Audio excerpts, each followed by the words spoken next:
Bhagavate Vasudevaya. Reading from Srimad Bhagavatam, 5th canto, chapter number 2, titled The Activities of Maharaj Agnidra, verse number 10. Vacham param jarana panjharatitirina Brahman arupa mukaram shrunavama tubhyam Labdha kadambar chare ranka vitanka bimbe Yasyamalata paride kvachaval kalamte. Translation purport by Bhaktivedanta Swami Srila Prabhupada ki. O Brahmana, I can simply hear the tinkling of your ankle bells. Within those bells, the three birds seem to be chirping among themselves. Although I do not see their forms, I can hear how they are chirping. When I look at your beautiful circular hips, I see they are the lovely color of kadamba flowers, and your waist is encircled by a belt of burning cinders. Indeed, you seem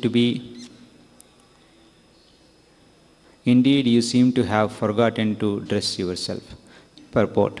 With lusty desires to see Purvachiti, Agnidra especially gazed upon the girl's attractive hips and waist. When a man looks upon a woman with such lusty desires, he is captivated by her face, her breasts, and her waist. For a woman first attracts a man to fulfill his sexual desires by the beautiful features of her face, by the beautiful slope of her breasts, and also by her waist. Purvachiti was dressed in fine yellow silk, and therefore her hips looked like kadamba flowers. Because of her belt, her waist seemed to be encircled by burning cinders. She was fully dressed, but Agnidra had become so lusty that he asked, "Why have you come naked?" Thus ends the Bhaktivedanta purport. So, here in this chapter, the activities of Maharaj Agnidra, we are reading about Agnidra performing austerities in the forest. And to fulfill his desire, Lord Brahma has sent a heavenly damsel, Purvachiti, and she has come very close to him. He is now disturbed in his meditation, and now he is speaking these words to her. He is very poetic. All these things that are going on in his mind, he's quite bewildered. He's not able to see properly. He's thinking Purvachiti is some kind of a sage, a Brahmana, so bewildered. And all the different things that are happening in his heart, he's very nicely, in a very poetic way, he is expressing. Vacham param charana panjara tittirina. She's wearing ankle bells which are tinkling, and he has heard them, and he is thinking, this must be some birds, tittiri birds, captured in the ankle bells, and they are chirping. Oh, so pleasing it is to hear, like the chirping of a bird. Arupa mukharam shrunavama tubhyam. Arupa. I don't see them. I don't see the birds. But mukharam shrunavama. And I'm able to hear clearly. Charana panjara tittirinam. Charana panjara, her ankle bells. Vacham, the sound, I'm able to hear. Tittiri is a kind of a bird, Prabhupada has said, of tittiri birds. Labdha kadamba ruchiranka vitanka bimbe. And I'm seeing your waist. They are They are of Kadamba Ruchiranka Vitanka Bimbe. Probably she is dressed in some reddish cloth. So he is saying that they are looking like Kadamba flowers. And Yasyama Lata Paridhi and Vitanka Bimbe, looking at her waist, Alata Paridhi. She is wearing a belt, probably a golden belt. And so it is looking for him like a circle of encirclement of burning cinders, glowing cinder, glowing coal. So like that, it's bright and very beautiful. And then he is saying, Kvacha Valkalam te. And where has your Valkalam, covering cloth, dress usually of a sage performing austerities, Valkalam. Where has it gone? And you seem to have forgotten to dress yourself, he is saying. O Brahmana, Brahman, I can simply hear the tinkling of your ankle bells. I can simply hear Shrunavama of your ankle bells. Charana Panjara Tittiri, Pancharana Panjara, Tubhyam Parana Chin, Charana Panjara, Shrunavama. I'm hearing. Within those bells, Tittiri birds seem to be chirping among themselves. Charana Panjara Tittirinam, Shrunavama Tubhyam. I'm able to hear Shrunavama. Although I do not see their forms, Arupa, I can't see the birds. I can hear how they are chirping. Arupa Mukharam Shrunavama Tubhyam. Brahman, O Brahmana. When I look at your beautiful circular hips, Anka Vitanka Bimbe, Kadamba Ruchira, I see they are the lovely color of Kadamba flowers. And your waist is encircled by a belt of burning cinders, Alata Paridhi. Indeed, you seem to have forgotten to dress yourself. Kvacha Valkalam te. Where has your dress gone? He is asking.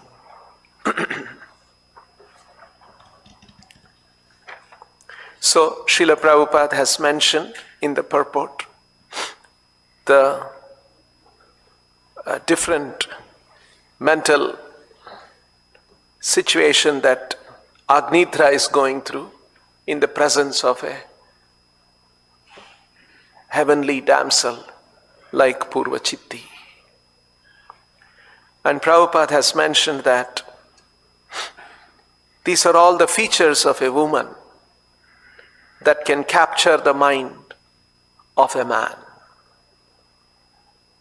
When a man looks upon a woman with lusty desires,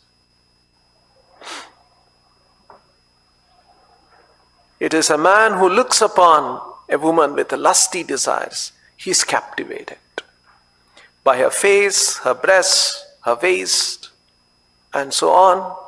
And for a woman first attracts a man to fulfill his sexual desires by her beautiful features. So, for spiritualists, we are practicing Krishna consciousness. For us who are in spiritual life, controlling the senses, controlling the mind is absolutely important.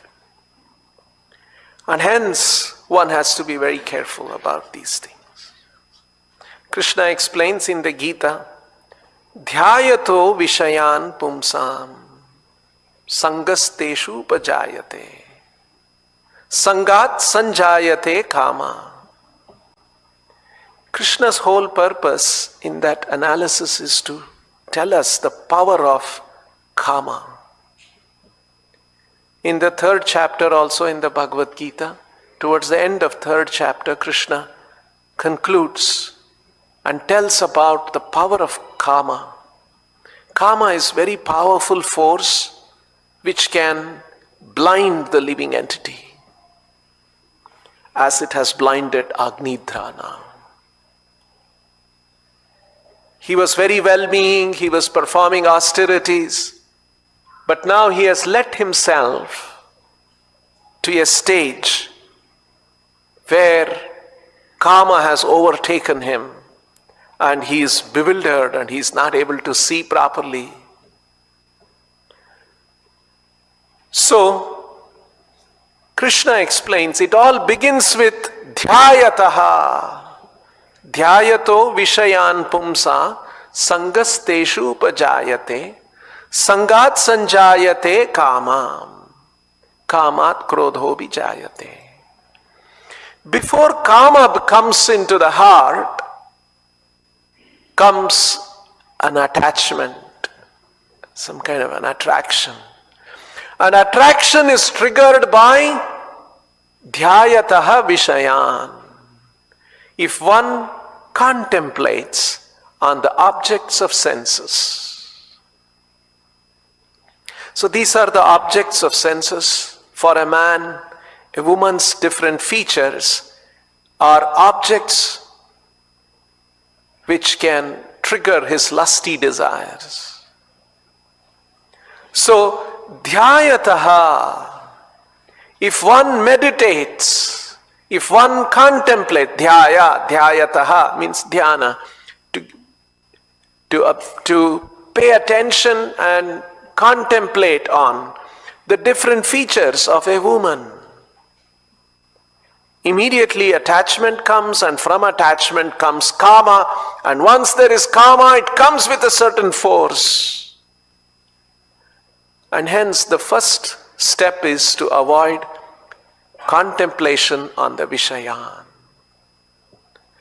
Now we see how in modern civilization, when there is no understanding of spiritual life, understanding of the principles of spiritual life, how it is essential to control the senses for spiritual activities to be flourishing in the society. When such understanding is not there, the society is built on terms simply which can increase sense gratification. That's why everywhere we see around, there are objects of senses, objects for sense, Vishaya, being highly celebrated and glorified and presented in multiple forms, simply to trigger the lusty desires of a man. On the other hand, in Vedic culture,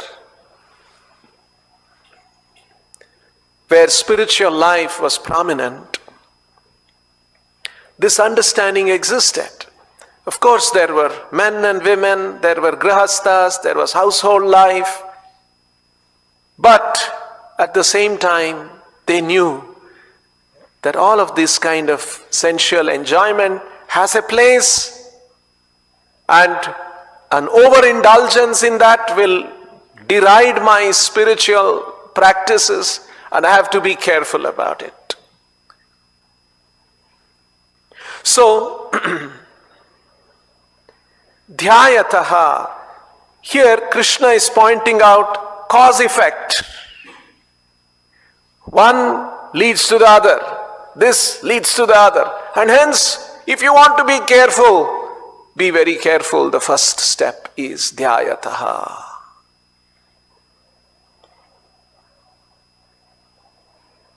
So for as spiritualists, it's an important instruction from the Lord. In 1999, our temple had just been built, our temple was inaugurated. And at that time, you're all familiar that how the Guru issue had come up. And we had a lot of debate and discussion was going on among our devotees in the temple. So at that time, coincidentally, one very, very powerful guru of ISKCON had just fallen. And of course, he had done wonderful service, no doubt about it. He had done great service. But unfortunately, he had become a victim of lust, and he had given up his principles, sannyas principles. But then those days, and I think even now, the idea is to somehow suppress such news. You can imagine 99, it was not internet, social media, none of those things were there. It was not so easy for the news to come. Email was there. So, the first thing that we were told was that he was doing so much preaching and he was under so much stress that there is a complete breakdown and he is now isolated, and some devotees are helping him come out of the stress of preaching. Actually, what was happening was none of those things were true. We really were believing like that. Oh, so sad. He must be under so much preaching stress like that. Of course, later on, one of the devotees, Chanchalapathi Dasa, who passed away recently, he wrote a mail. No, why are you all talking about preaching stress and all that? Prabhupada has clearly pointed out, you do this, this happens. You do this, this happens. And he was having some problem, some back problem or something. As a sannyasi, he was having a woman masseur to massage him.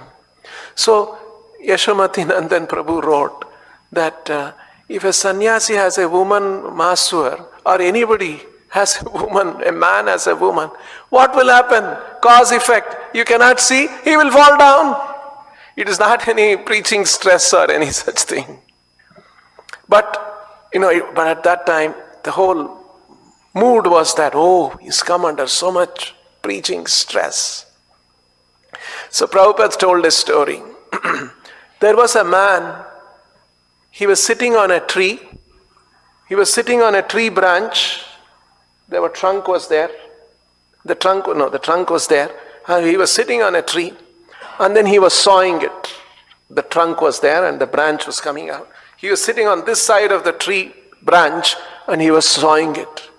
Somebody saw him and they said, "Hey, what a fool you are. As you are sawing, you're going to fall down." Right? You're sitting on a tree like that and he's sitting like this and he's sawing. This is the tree. You know what's going to happen?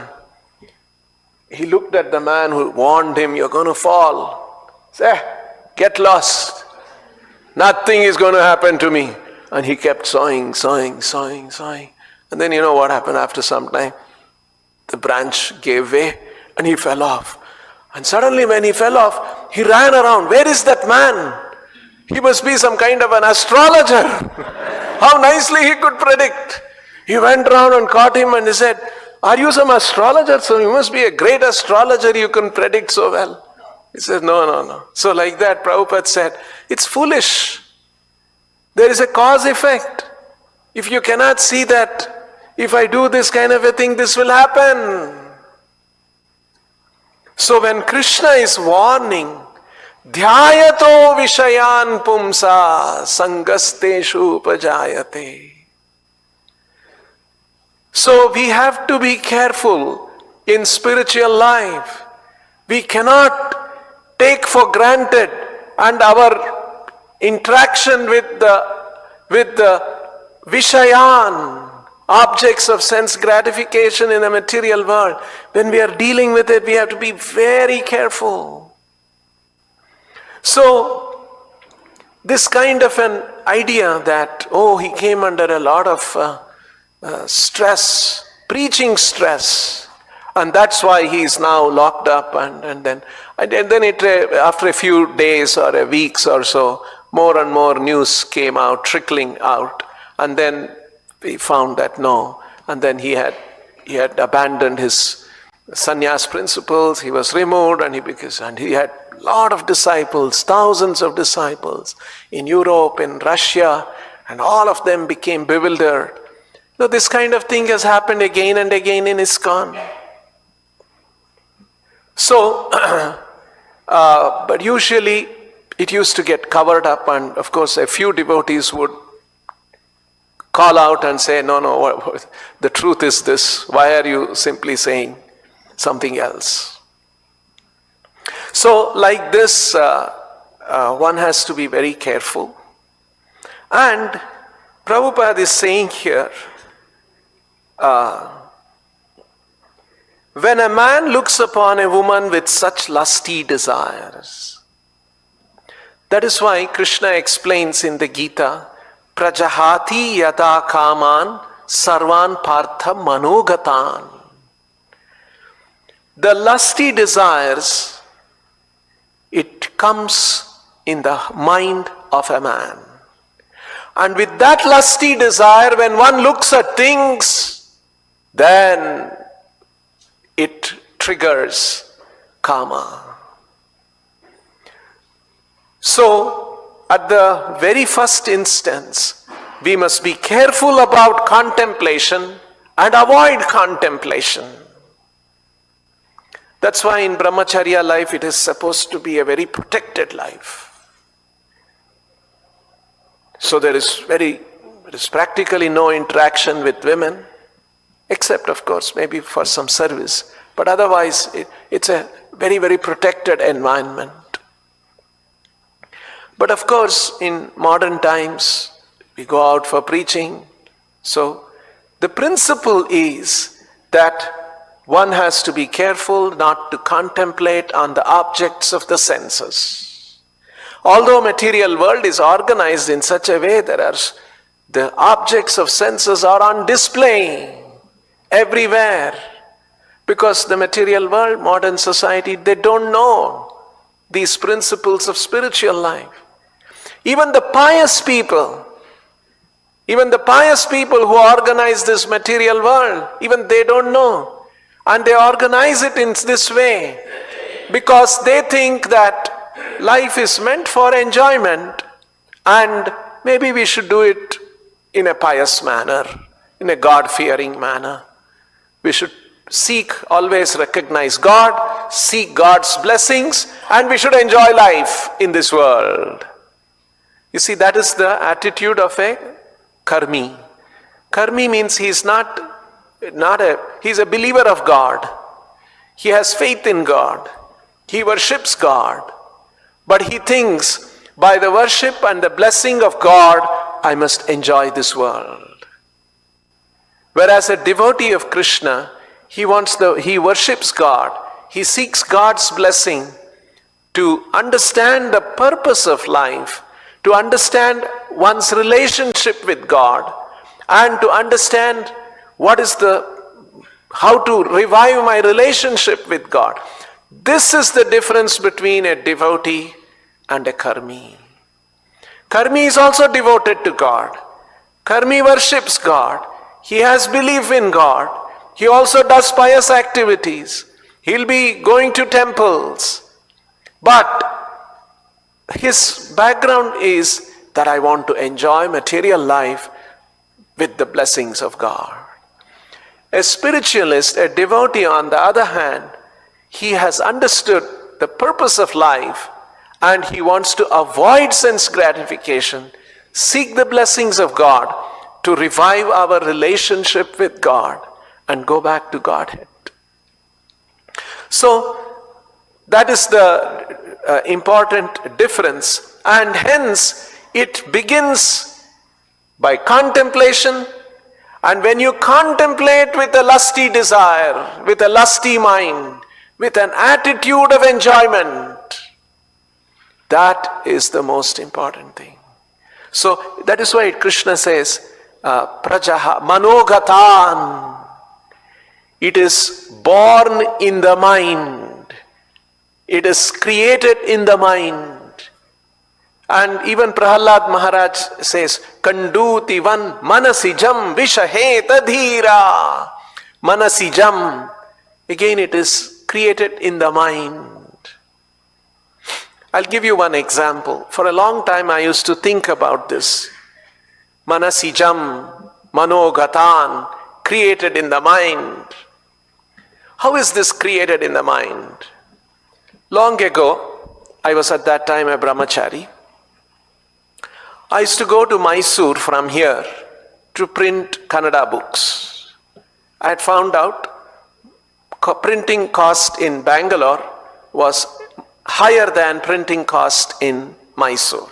Mysore is a small town, labor is cheaper. Bangalore, labor is expensive. So I had done some calculation and somebody had advised me. And so we were printing for some time books in Mysore and bringing them here.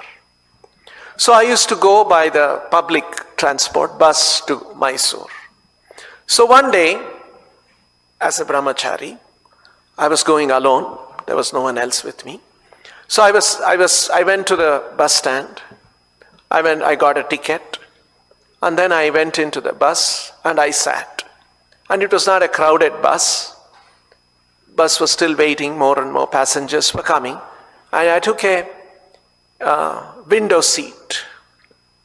And I was sitting there on the seat next to me. Only two people sit, those kind of buses. Not the bucket seats that you have these days. Those days, they were all simple bench-like, simple seats. So I was sitting and I was being brahmachari. I was conscious who's going to come and sit next to me. I should be careful.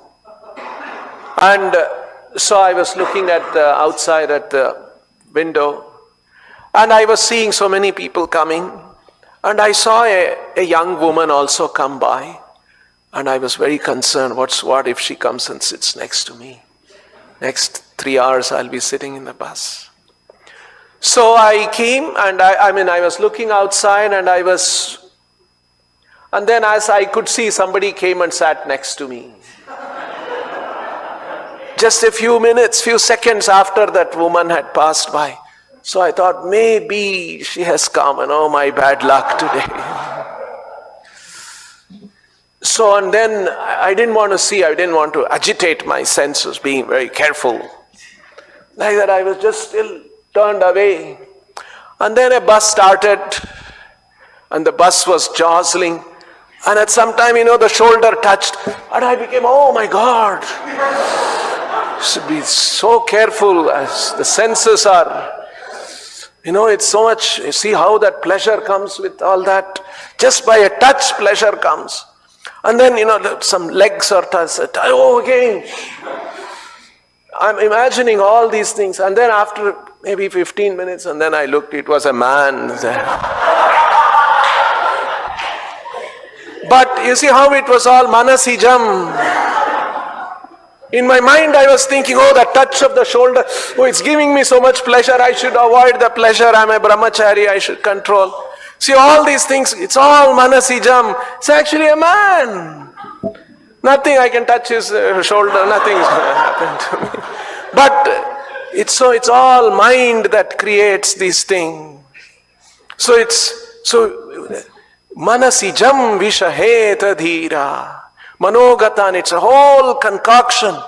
Mind creates, oh, this is a beautiful thing, that's a beautiful, and then so that contemplation leads to kama and attachment to kama, and when there is kama, lusty desires, we make a big issue of stupid things in this world. So, that is why here you can see Agnidra, how he has been swept away by the forces of kama. So, in our Krishna conscious life, because we are all doing different things, how do we ensure that we are doing the right work in the right way so that Krishna is pleased? Towards the end of the Bhagavad Gita, in the 18th chapter, now Krishna is coming almost to the conclusion, right? He has spoken 17 chapters and a good amount of the 18th chapter. Now Krishna wants final action from Arjuna, Right? So, in the 18th chapter, Krishna begins to concentrate on how one has to work.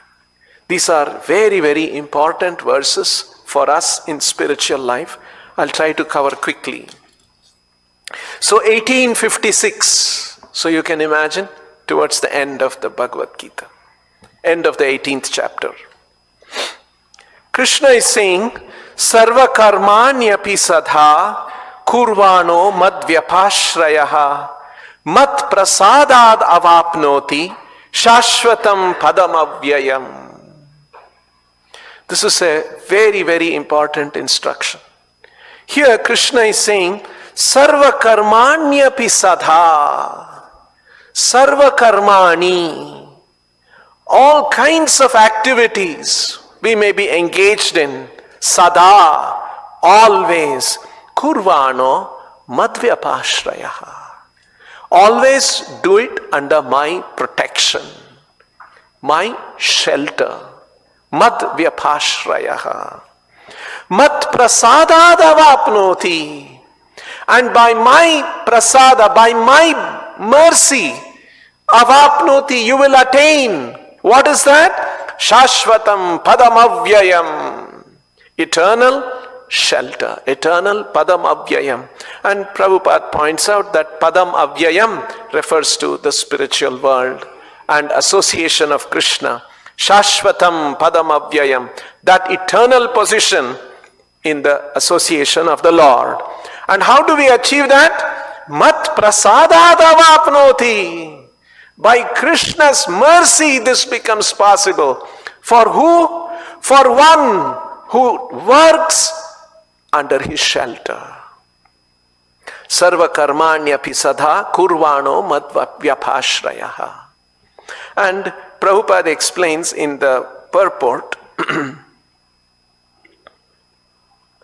to be free from material contamination, a pure devotee acts under the direction of the Supreme Lord or his representative, the spiritual master.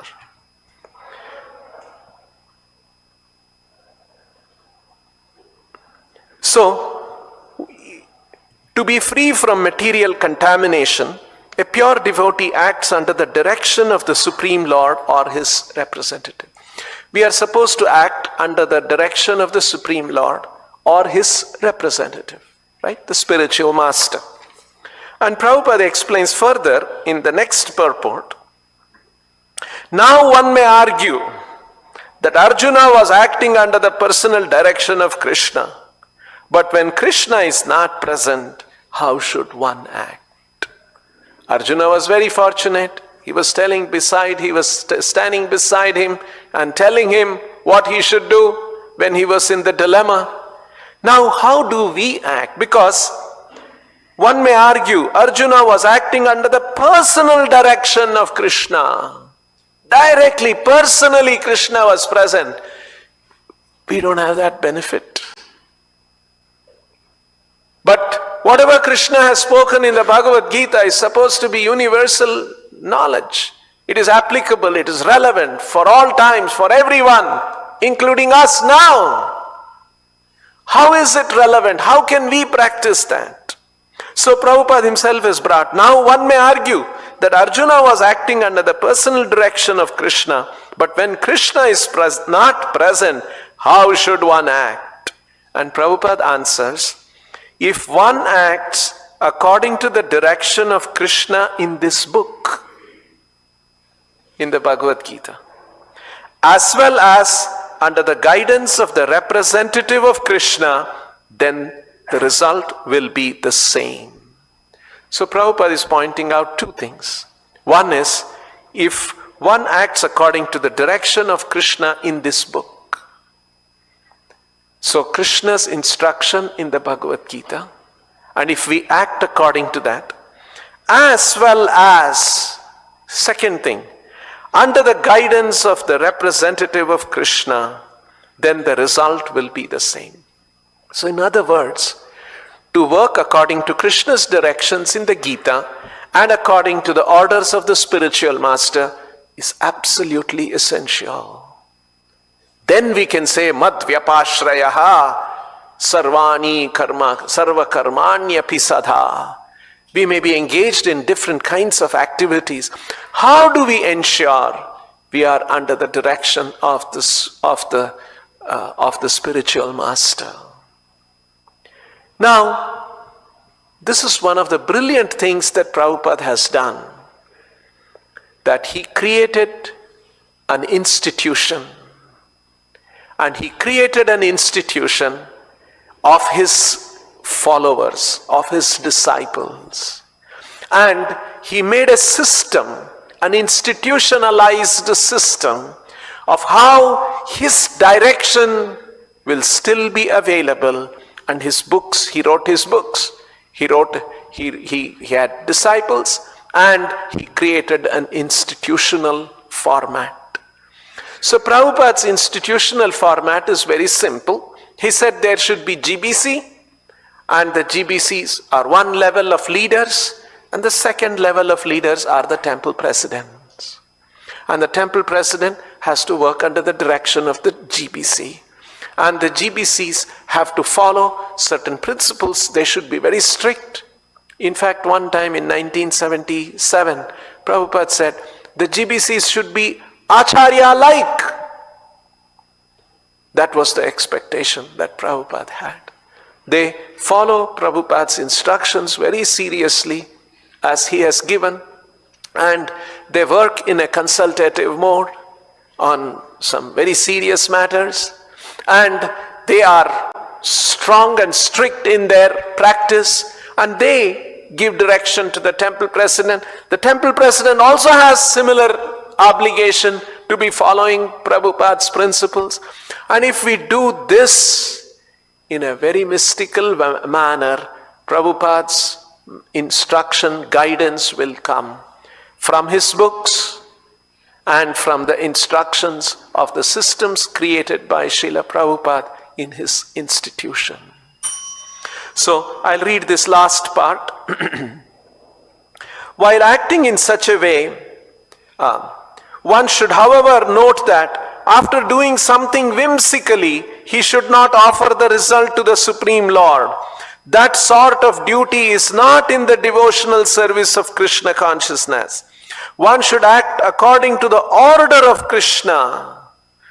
This is a very important point. See, we have to act according to the order of Krishna. Arjuna was acting according to the order of Krishna. Krishna was right there next to him.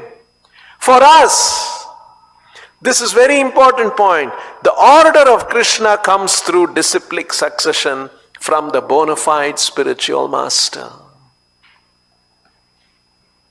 This is the principle. The order of Krishna comes through disciplic succession from the bona fide spiritual master. Therefore, the spiritual master's order should be taken as the prime duty of life. If one gets a bona fide spiritual master and acts according to his direction, then his perfection of life in Krishna consciousness is guaranteed.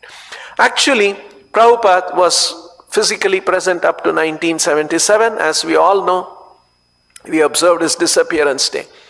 Most of his disciples were about 5 years, 8 years, maybe maximum 10 years in Krishna consciousness. And they were all young people.